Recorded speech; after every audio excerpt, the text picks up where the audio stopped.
jon singlim. Sevgi izhor qilish, salom berishga o'xshab har ko'rganda aytilavermaydi. O'zini joyi, vaqti bo'ladi. Meni yaxshilab eshit.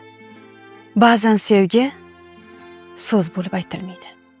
U erkakni eski kiyimida, urinib ketgan tuflisida, charchagan ko'zlarda yashaydi. Uydagi qaynayotgan qozon, o'chmayotgan chiroq shuning dalilidir. Erkak bo'lish bu, bugun charchab yiqilsa ham ertaga hech kimga sezdirmasdan yana yo'lga chiqishdir. Bugungi og'riqni sukut bilan yopib, ertangi mas'uliyatni his qilishdir. Menga qara go'zalim, issiqqina uying, to'ldirib qo'yilgan muzlatkiching, qorni to'q bolalaring kimni mehnati ekanligini unutma. Ba'zan gul emas, mas'uliyat sevgi bo'ladi. Balki o'g'lingga velosiped olay deb, qizingga qo'g'irchoq, mana shu ro'zg'orim but bo'lsin deb sevaman deyish esidan chiqib qolgandir-da. Balki eringni sevgi tili shudir.